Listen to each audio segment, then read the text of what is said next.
His bags are packed. He's got his airplane tickets. Bring him to the airport. Send him home. Send him home. Just send him home. Time to go home there, Bob.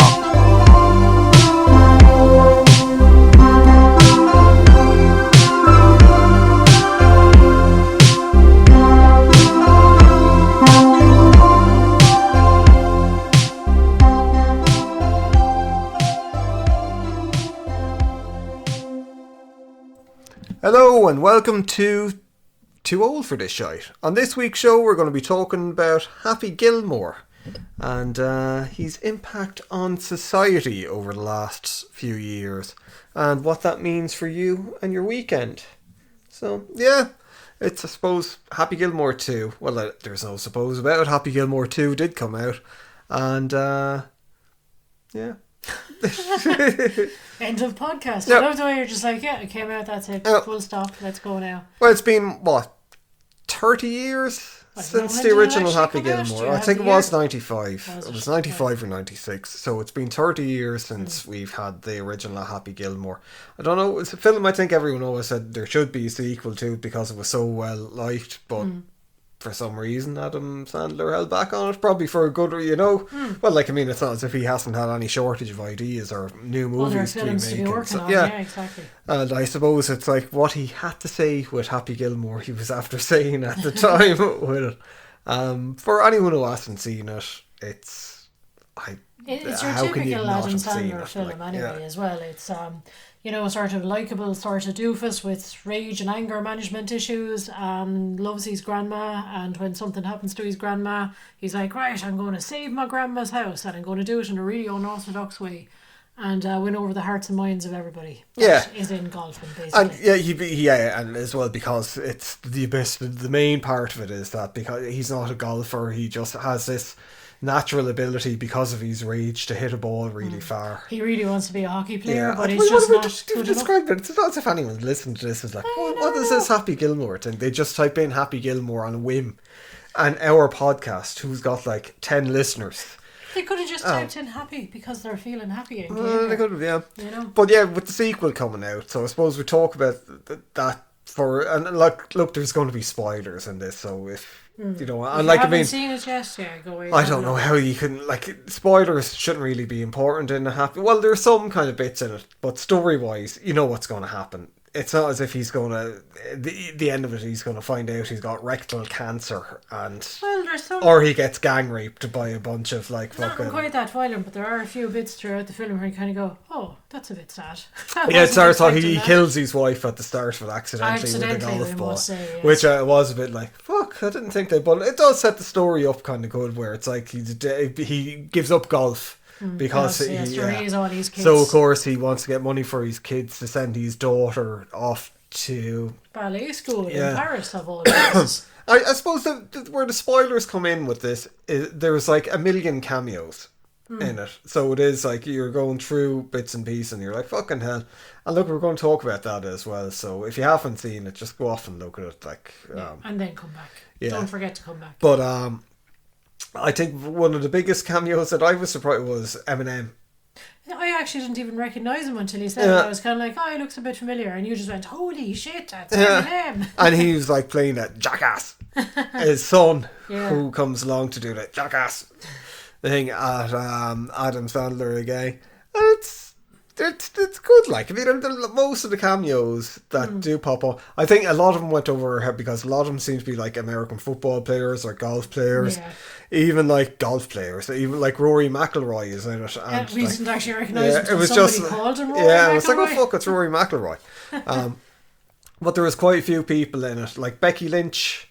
I thought she had a bigger part in it, in fairness, because they show her in the trailer, and as well there was stuff with the WWE kind of promoting it, and there was like a bit at one of the, I think, Raw events where she was saying, I couldn't go to my film's career and everything. I know that she couldn't go to the premiere because she had to wrestle. Oh yeah. And Nikki Bella was after going to it, and Nikki Bella doesn't even open her mouth in it. She's like blinking and miss her. She's like Becky Lynch's caddy. Yeah. In it. Of course they have what's his face. MJF is Adam Sandler's son, and he's very good in it. Yeah. I have to say, he looks It's really weird. He's just shaved, but he looks different. And he looks like people don't know MJF. He's a wrestler in AEW, and he's like the ultimate heel. Like he is like AEW. They do things that like WWE wouldn't fucking dream of doing.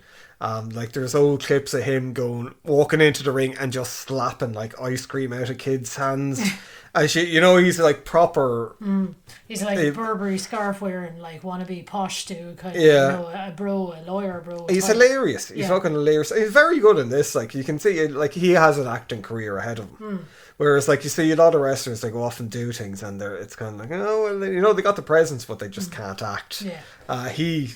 Oh yeah, that was if act, you wouldn't know it. Like if we hadn't watched AEW, we would have no clue who he was, and he would just accepted he's an actor in this part. But like I think like the rest of, I'm not sure about all the kids in it, but there's a lot of people in it that are like the daughter is Adam Sandler's daughter. Own daughter.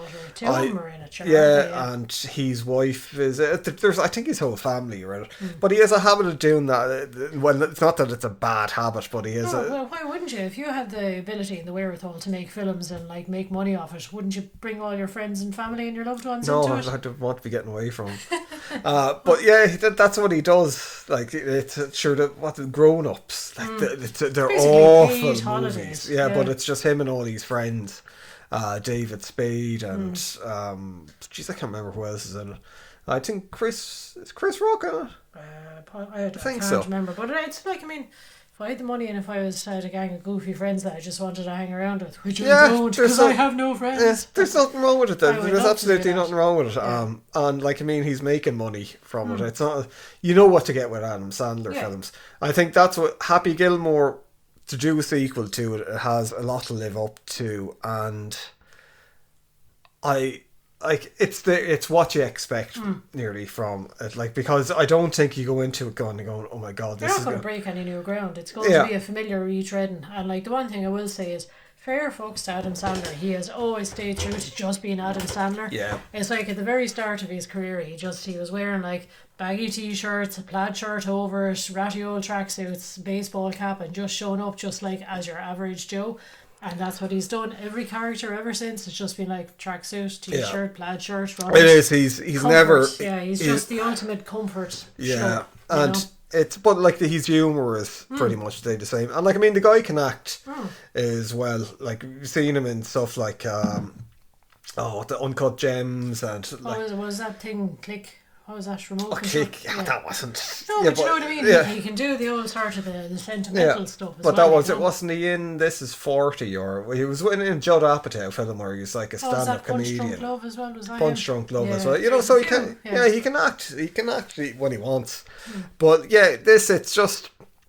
It's all about like getting old as well. Even like his happy place. I thought that was probably the highlight of it. Yeah. Actually, where instead of like the dead wife, fucking. It wasn't the dead wife in her bikini. It was like the wife as she was when she was young and like lingerie serving up beer. Yeah, it wasn't like a zombie, but but like it was instead of, it was him sitting on the toilet laughing at memes on his phone or whatever, and taking his cholesterol tablets. Yeah, and it's very safe. It's easy. Yeah. It's nice, easy humour that is not going to be too out there and too offensive or anything. And like there's nothing kind of like there's no mad surprises in it. Like Shooter McGavin is back in it, and what I thought was quite nice, you'd think from the trailer that's like, oh, he's going to be the main bad guy in it, but he's like, no. The story is that there's this new crowd comes along that being influenced by Happy Gilmore style of playing, and they basically want to create a new golf league and destroy golf, and they're after genetically enhancing the golfers so they can hit like Happy Gilmore. Yeah. And it's basically it's kind of, I suppose, as a play on what he did himself when he was young. Happy Gilmore is like he kind of brought new life to golf and all that. That's what they think they're doing, and it's like it's basically they want to destroy your man has been saying. No, but that's what I mean. Like they want to kind of, it's almost change the game up and bring it over to this. It's, remember in the 90s they had all those like extreme football and extreme fucking, what was the XFL league, I think was the American football kind of version of it. It's all sort of like, it's for the generation that are used to playing computer games and watching Insta reels and fucking having short TikTok bursts and all that kind of stuff. Like and like that's what, or like with Shooter McGavin is like in a mental institute, and he gets released by the guy who's running, who's a billionaire, who's kind of Elon Musk, I think it's kind of based on, or Jeff Bezos. It's one of those billionaire types, and Shooter McGavin goes working with Happy Gilmore, so he's like, there's a lot of nice things in it. Yeah. But it takes, I think, maybe about an hour and 40 minutes before it gets to that point. So there's a lot happens in it. There's like another golf, which I don't think they had to focus as much on the first golf, because you knew Happy was going to come in the top 5, so he'd end up getting into this other league, and then kind of with that, because time is after being, so much time has been spent on the build up to it. When it does get to the golf league, it doesn't really explain how they're playing, what way it goes. It seems to be like you have to eliminate the person you're playing against. Then all the people that are like they're like cameos in it that are the other golfers that are up against. Haley Joel Osment is very good in it, but he's not really given much time in it as well. Becky Lynch is given no time, and the other I can't even remember who the other 3 people were in it. But it's just. Yeah. I think very rushed. It gets rushed near the end. It does, because I think they spend too much time, as I said at the start, kind of building it all up there. Yeah. They kind of, they've all the family scenes, and they've of course, he's going to give screen time to the dog. Oh yeah, no, I think you can do all that and have the whole, like, Ben Stiller is back in it. He's like basically an AA counsellor who's corrupt, and he's getting him to do all like jobs around their house. Exactly, but I think I do think that thing, it goes to this whole thing where it's like Happy goes back playing golf, and he's like, oh well, if I win this one tournament, I'll have enough money to send her to the ballet school in Paris, and he comes in 6th, but then he comes in 5th, and if you're in the top 5 you get to go to, but there's a lot of time spent on that, whereas I think they could have just cut that out completely and just had him come back and just went, look, we need you to come along and be part of our team to save golf, and then focus more on I think it was just sort of, I think it's possibly Adam Sandler just like, I'm going to have a good time with my buddies. Like, there was a whole big kind of a round of golf where he spent playing with, like, 3 youngsters and such, one of which was Eric Andre. Oh yeah, I totally forgot about that. Was it, and it was just like, it's like Happy trying to get back into golf, and like, being really shit because he's been out, he's unpracticed and out of practice really. And it goes around the whole golf course, like, sort of. Yeah, it's the same thing. Yeah, it's him. There's a running gag where he's an alcoholic, and like everything that he has turns into like a container for drink. Yeah, so he's like unscrewing the end of his golf club and taking a little shot out of it, and opening a golf ball, and there's a shot in it. And then there are some of it where when it does start getting really silly, where you it's funny. It is genuinely funny. Like, but saying all that, It obviously it's not as good as the first one. It's retreading, I suppose, old jokes, like, you have Chubb's son, like, and he's got like a wooden hand as well, like, somehow, it's just the wooden hand on him is so stupid. It's even worse than the original one for Chubb's. But and they keep doing it because it's like, I suppose they know, and Netflix probably know from the way things are done, they're probably like, look, most of the people that are going to look at this, they look at it because in the top 10 they probably never saw like Happy and they won't have the attention span to go, I'm going to look at the first one. So there's a lot of callbacks in it. So it's literally like, I think it was Karate Kid 3 when they'd have a thing where like Daniel and Mr. Miyagi be talking, and they were like, fuck, people mightn't have seen it, so they'd have a flashback.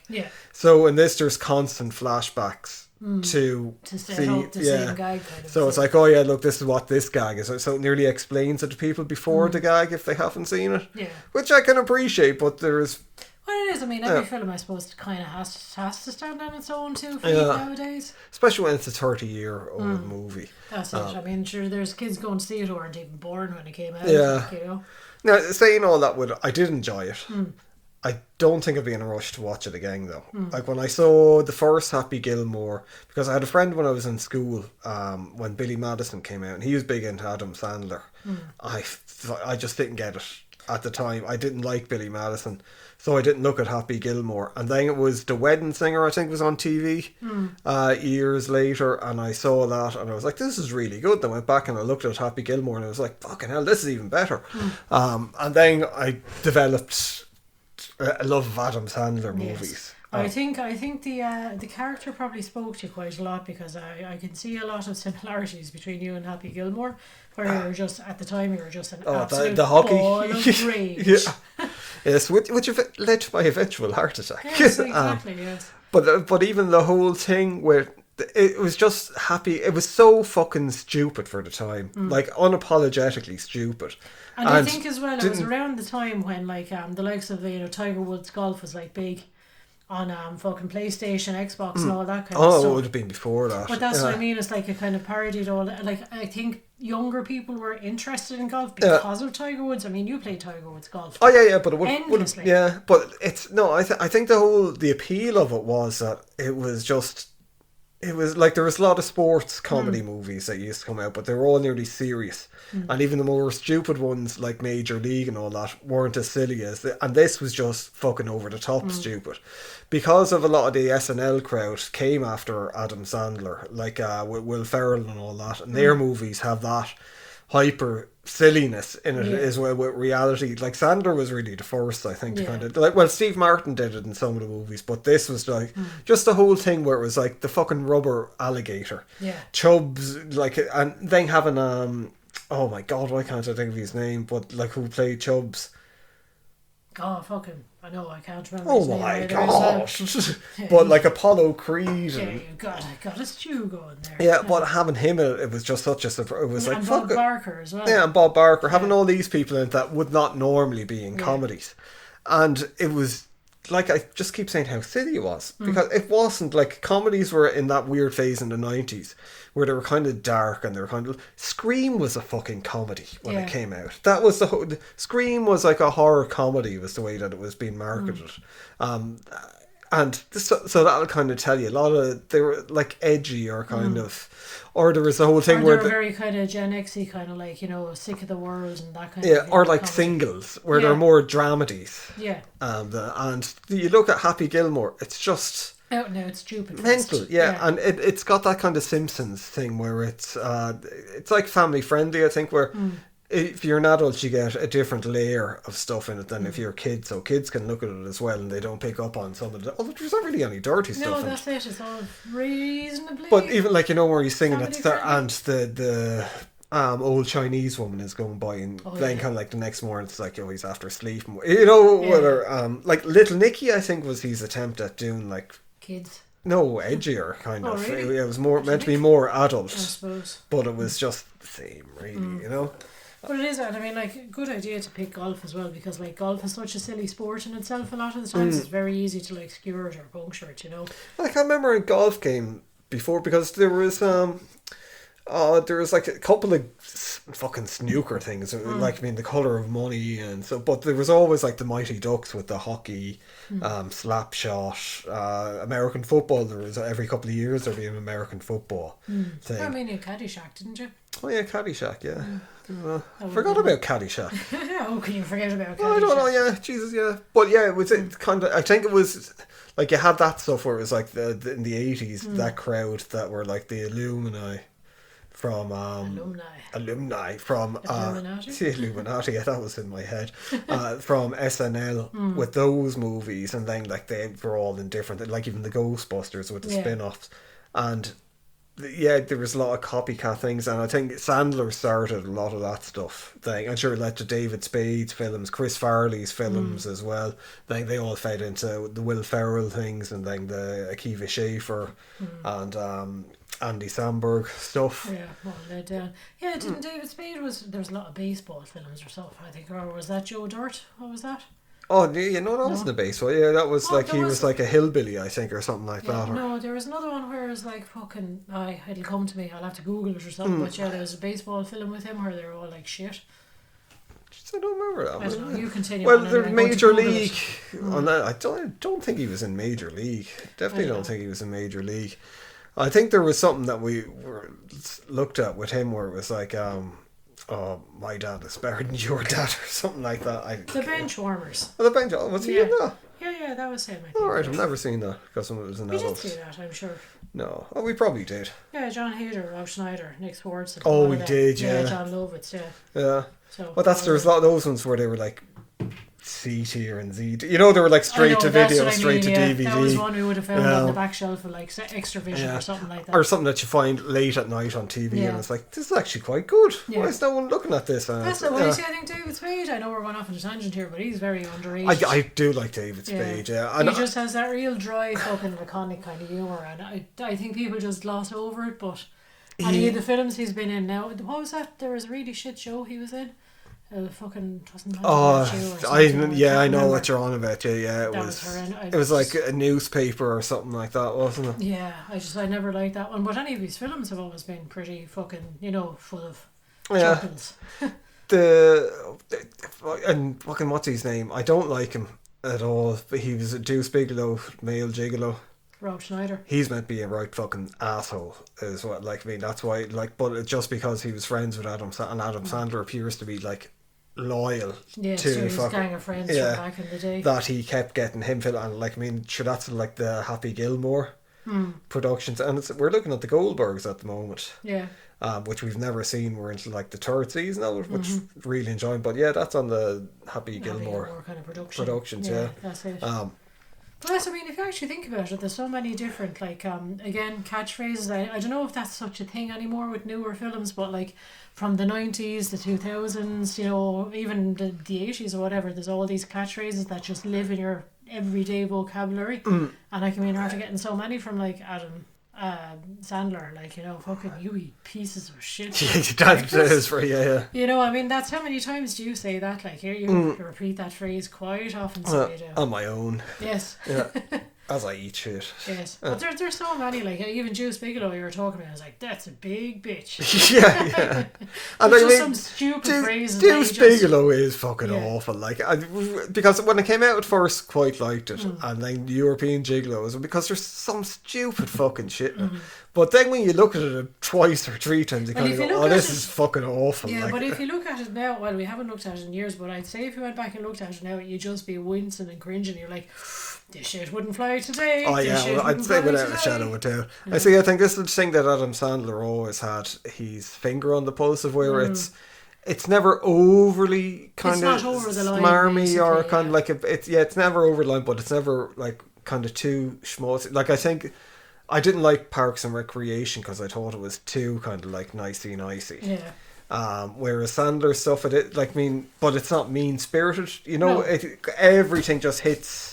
Yeah, just the right tone note kind of thing. Yeah, exactly. And like even like stuff that he's done that's been like, we haven't seen everything he's done, but some of the stuff that he's done that's been specifically aimed at families, like like The Water Boy and Hello Mr. Deeds. Yeah.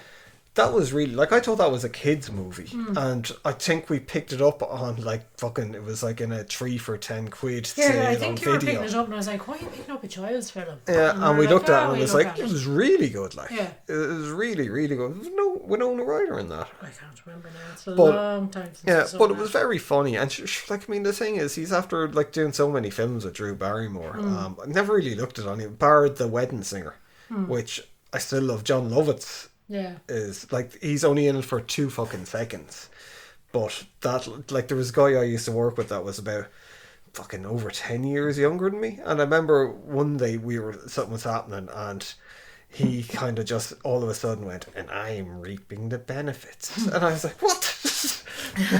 And he was like, oh yeah, The Wedding Singer, and so it's like even kind of cross generational. So it's but that's, I think Adam Sandler hit on this great sort of winning formula where, like, he's just this likeable everyday guy that can, I think he's like the sweet boy from next door because he does his charming little grin and he puts on his little boy act.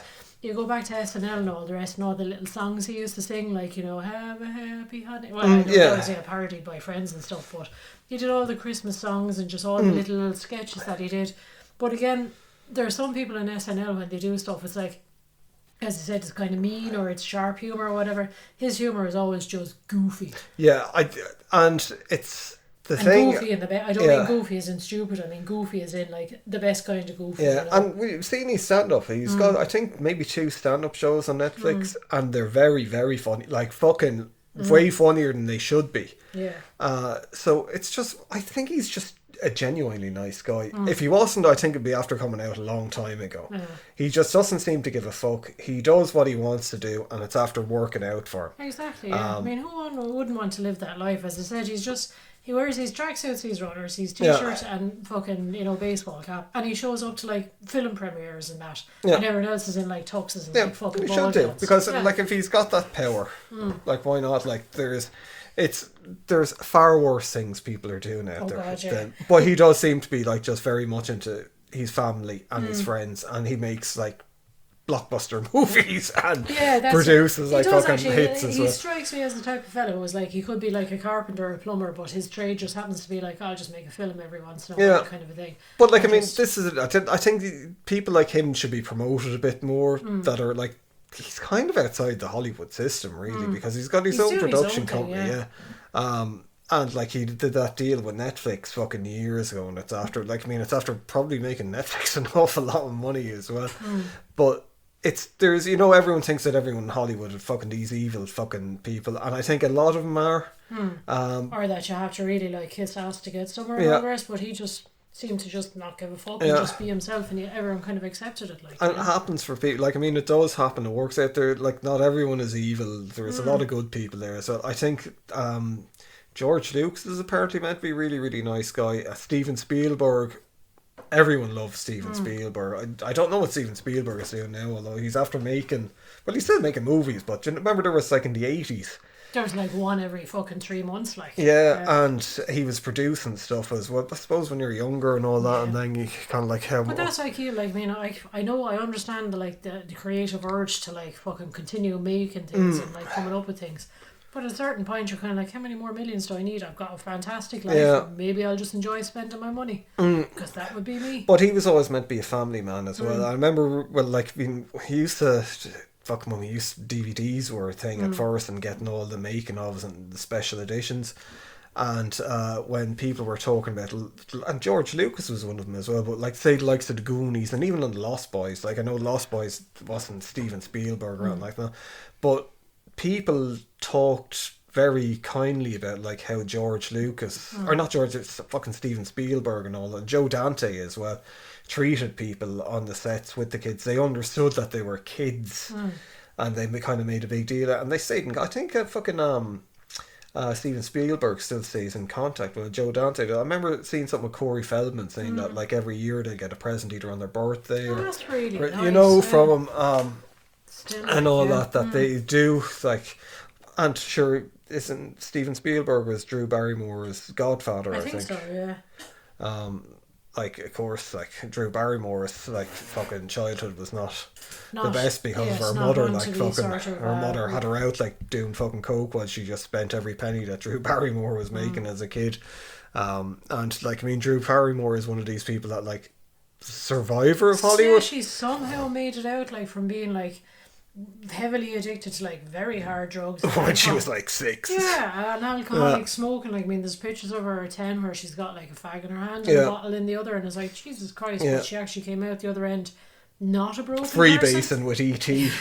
But she kind of came out and she seems to be like this super happy, positive, vibey kind of person the whole time. She's always like so sweet, this kind of a thing. So however she managed to put herself out of it, I don't know. Fair fucks to her. And like, I mean, she like I seem to remember. I don't know. I think maybe it was like Adam Sandler's films was her kind of starting to venture into being sweet, because when she was a teenager, she was in like kind of edgy fucking kind of things, and she was she was like a bad girl. Yeah. So, but like things she kind of seems to, and she So, and I don't know. Yeah. Gave her adult career. Yeah, and she's like very successful with producing films and directing films as well, isn't she? Yeah. And then married Tom Green briefly as well. Yeah, poor Tom Green.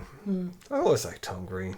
So that's what we're going to have to do. Freddie Got Fingered at some stage. Freddie Got Fingered is probably my favourite comedy of all time. I know. And how many, again, fucking quotable films, how many times are you walking around the house going, Daddy, have you got some sausages? I used to work in, for lack of a better or a mental institute. And Yes, there was one of You weren't an inmate. there was one of the patients in there one day. I was going by his room and I heard him there going, Daddy, would you like some sausages? And I was like, this guy is going to be getting like the best treatment ever. He's going to be my best friend. And he was into like a Legend of the Overfiend and all. Are you sure you weren't talking to yourself in I the could room? have been, yes.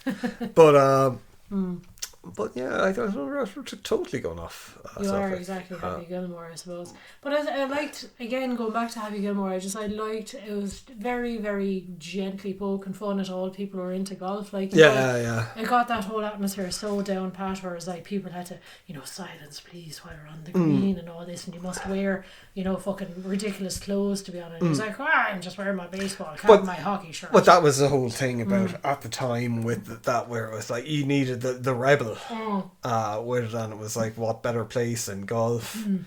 But that's, again, I kind of like the whole thing of, in the second film, it was like the young people were coming up again, being the rebels and trying to like tear things down and make things young and fresh and inverted commas kind of thing, and cool and jazzy and but he was like part of the institute, and it was like, no, we want to maintain the traditions of golf. Like, and you can't be doing that to poor old golf. And it was like, we must wear yellow jackets and all the rest. So he had become one of the old guys that was like, scoffing at the young he people. was, the whole way through Happy Gilmore, it wasn't about him changing golf, it was about him changing himself so he fitted in with the golf crowd. More like, I mean, that was like the real thing underneath it all. And with the one who ended up becoming his wife, that she was saying to him, no, don't be doing that, don't be doing this, don't be doing that. And it was when he embraced that, and he kind of got rid of his rage as well, with Chubbs taught him kind of how to express himself, and he learned how to play golf. So it wasn't that he was like, he became part. So I suppose the message in Happy Gilmore is become part of the system. Don't be a rebel. Jeez, there's a new spin actually. I don't think that was necessarily. Anyway. But yeah, Happy Gilmore. Tell us what you thought about it. In the comments below. See, this is how you get fucking brainwashed by YouTube. We're not even fucking on, well, the podcast is on YouTube, but like, but you have these things they put in your head because people are saying them so often. Click like, subscribe and follow and hit the bell. Hit the bell. And you're just like, oh my god, I might join our Patreon or Patreon. We don't even have one. I'm wearing my undies right now. They're so comfortable. Me undies. Me undies. I assume you're wearing your undies and not somebody else's. Me undies. I would hope. Fucking but it's just. Oh shit in my pants. For a minute I thought you were going to say that you're after shitting in you. Yes, why not? But I am wearing pants designed for it. I've got like MC Hammer pants on, so it's great to disguise the accidents. But when you look at Happy Gilmore as well, because I was thinking about when we were looking at it, it's like there's similarities between like Kevin Smith, because like Kevin Smith was coming up at the time there as well, and the South Park lads with some of the movies that they were doing away from South Park. And they were like basically very different. Yes, very different styles of humour. But like, I suppose they had a lot of those films had the same thing, where it was like the underdog and kind of like, coming up. But Kevin Smith stuff wasn't like, it was just people in their normal kind of I think it was, lives where there was like, it was normal people with like boundless optimism that like life could get better and they could actually make something of themselves. And I think that was the whole true thread with all of his films. It was always like Dante was always trying to make something of himself, but he never did. No, but and it was kind of accepting your place in life. That was it. But I mean, he eventually made, he owned the Quickie Mart. He fucking died of a heart attack. But that comes to so many people, including yourself, not dying but resurrecting. But like, same with Adam Sandler as well. Happy was just sort of the optimism that he could save Grandma's house and that he could do well, and there was something better out there for him. And then go back and enjoy your normal life once you've achieved it. How bad? But Yes. Family. Yes. But yeah, look, Just go off and fucking look at it. We say this at the end of everything. Go off and look at this. Yes. Why won't you listen? Yeah, just enjoy films. That's what they're there for. I think we're going to start going like further back. Are we now? Yes. With ones, because like, I mean, I think we've been for the last one we've been We must go further. we've been kind of being a bit normal with stuff. We're not like delving into your deep dark recesses of your psyche. well, for no, the stuff no. that you I like. was kind of thinking like Street Fighter, God. not the fucking Jean-Claude Van Damme thing, Oh, right. like the okay. Sonny Chiba Okay. stuff, some old karate movies. Maybe. We'll see. Because I was reading a thing today where it was like I can't remember what the actress's name was, but she used to go out with Quentin Tarantino. Oh no, she used to go out with some other director, and she was saying what put her off taking drugs was she was locked in a cinema screening thing with Quentin Tarantino and her director husband at one stage, and they were dreaming around cocaine. And she was like, after listening to them talk for 4 hours about movies, it made me go, I'm never doing cocaine. Quentin Tarantino's book about movies is very, very good, actually. Yes. You do realise you probably sound a bit like Quentin Tarantino on drugs there now. Just Feet! Yuck. Uma Thurman. Yes. John Travolta. But yeah, look, we'll Yes. be off and we'll be back next week with some more shit. So Yes. look, if you've listened, thank you very much for listening. We really appreciate it. We're off to eat pieces of shit for breakfast. Yes, so take care. Bye.